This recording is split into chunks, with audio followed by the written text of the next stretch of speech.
Assalamu alaikum everyone, and welcome to today's session of On Air with Boss.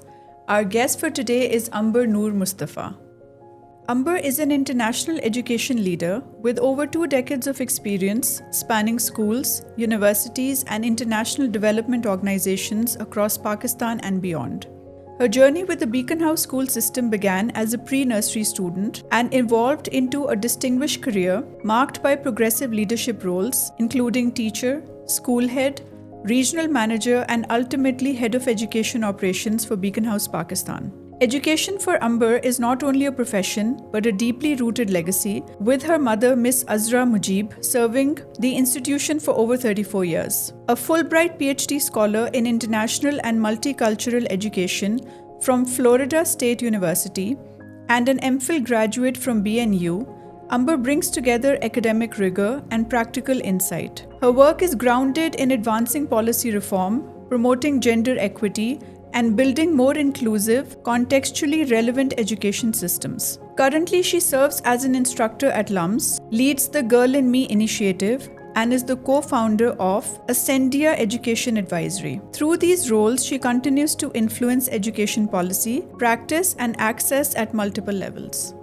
Amber, can you please walk us through your journey at Beacon House? I joined Beacon House in April 1981. My first campus was somewhere in Karachi. It was Beacon Nursery, I believe. Then my father was in the army, so we moved to Lahore. I was studying at the branch on Main Boulevard, and then we moved to Clifton Campus, Karachi. So I was there for the longest time, and then we came back to Lahore, and then I did my O levels from Liberty Campus. So my journey doesn't end as a student. I joined it as a teacher. Then I moved up the ladder, became a school head, then a trainer, and in 2020 I left Beacon House. At that point I was head of school operations at the Beacon House head office. I left Beacon House because I got a Fulbright scholarship and I went to the US to do my PhD. Mashallah, that's an amazing journey, both as a student and as a professional.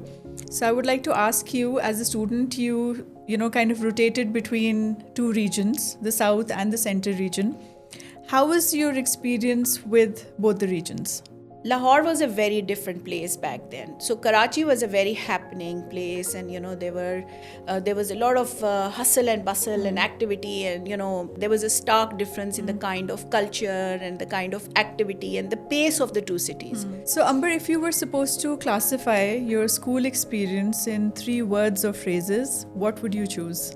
No matter how naughty we were or whoever was naughty, we would all just stand up for each other. So I think that sense of community was something really, really, powerful for me. It was definitely very impactful and progressive. And that is why at this age I went to do my PhD, because, I have this desire to learn because of my experience here. I'm very proud of what I have been able to achieve with all the support that I got from this amazing institution. Do you have any one particular fondest memory? We used to have fancy dress, shows every year.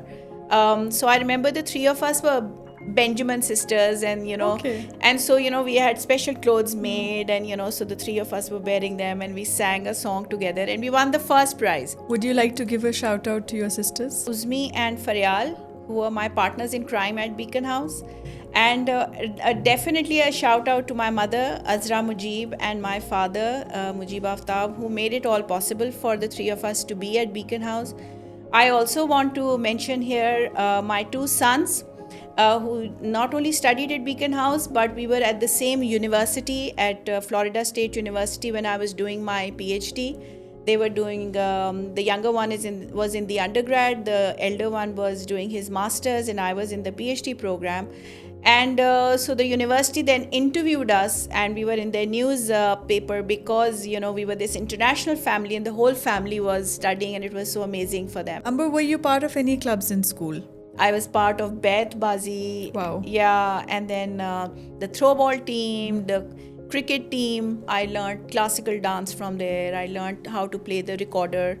which is a wind instrument from there. And so I really enjoyed those after school clubs. Can you tell us about one non-academic learning that you would associate with Beacon House? You develop the skill of public speaking, you develop the skill of standing up in front of an audience and not being nervous when you do that, and you develop a skill of dealing with other people, conflict management. So these are all non-academic skills and non-academic attributes that you develop, that I developed because I got an experience of doing non-academic stuff.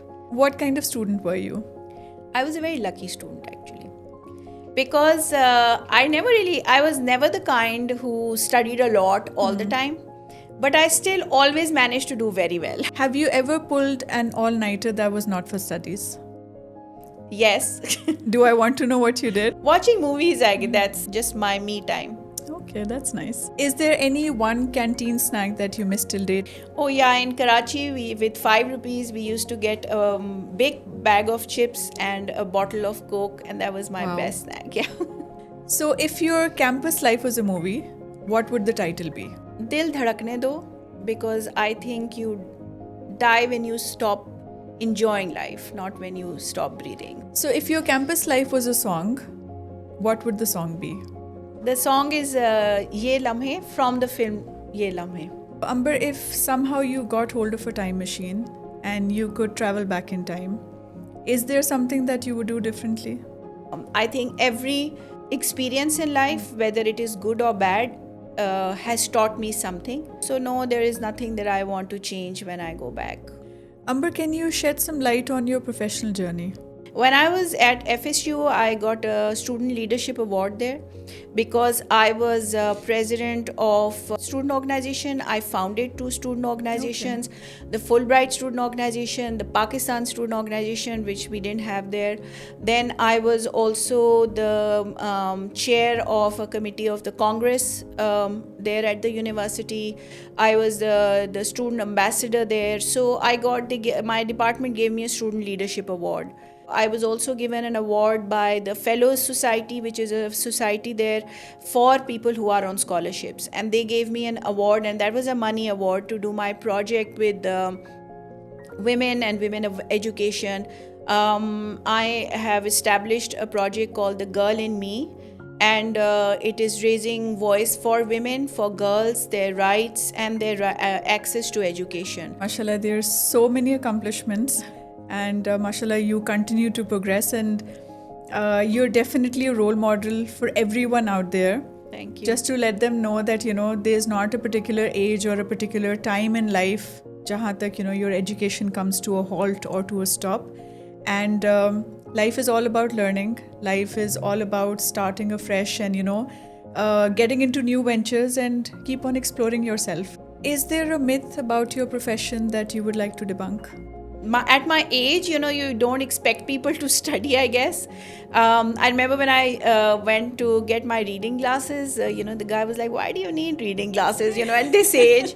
So then I had to tell him I'm going for a PhD. Amber, how do you think education has evolved with the passage of time? I think that with time, schools are trying to, sort of not teach children just English, Urdu, maths, science in silos, but trying to diminish those boundaries and make it more practical make it more realistic for them. So when they go into the practical life, it's easier. So Amber, with the integration of AI in daily life and in every profession, there's an ongoing debate regarding the merits and the demerits of AI. What's your take on that? I don't think AI is going to take over. Technology, and especially AI, is as wise and as unwise as you are. I watched a video and then about AI, and then I tried it myself also. So I wrote on my ChatGPT portal, I said that I have to get my car washed. The car wash is just a 2 minutes walk from my house. Should I walk or should I take my car? Okay. ChatGPT said that you should walk. And this is real. This is like my own ChatGPT telling me this. And I said, I have to get my car washed. Are you sure? And it was like, yeah, because you'll save on petrol. Walking is good for you. So this is like a real, Yeah. example. That's why I think in schools, it should not be used to search for information. The thinking process should happen within this classroom with students, and then they should use AI to maybe, extend their learning. Amber, what is your take on mentorship? There is a lot of research which actually supports mentorship, and I am a very, very staunch proponent of mentorship. Our children are always in this state of an audition, and there's so much competition. That's why I feel that schools, parents, and the child need to really have deep conversations and set some goals for the child together, and then not reprimand them if they're not able to fulfill them, but give them positive feedback. Are there any tips or suggestions coming in from your end as to who could be a good mentor for a student? I think there should always be a structured mentorship program. So, for example, when I was at my university and I was very stressed out about my exams, there were many times where there were deadlines, there was a lot of work, and I needed I needed support. So there was a counseling center at the university where you could just call and sign up for a few sessions with them, and I would go there and I would talk to a counselor. Now, something like this here in Pakistan would be stigmatized in so many ways. True. So I think that is something we need to normalize, and it should only be done in a professional, structured manner. You cannot have random people becoming mentors. Amber, do you have a message for the current students of Beacon House? The most important lesson that you can take away from school is the desire to learn, to inquire, to explore, to ask a question. So if you have that desire in you, then everything is sorted. So don't focus, of course you'll still get the degree, that's important, but focus on learning to learn. If you could write a letter to your former self, what would the letter read? That have confidence in yourself, in your ability, and in your dreams. Thank you so much, Amber, for taking out time from your busy schedule and joining us on today's session of On Air with Boss. The session was very insightful, and I honestly, personally had an amazing time hosting you. Thank you. You are, mashallah, a very progressive person, and I hope and pray that anyone and everyone who's watching this session, they learn from your journey, and hopefully, inshallah, they can also progress in life the way you have. Thank you. Likewise, this was an amazing opportunity for me to talk about my wonderful time at Beacon House and all that I've learned from Beacon House as a student as well as an employee. And thank you for this platform. Beacon House Old Student Society, BOSS, building a community together.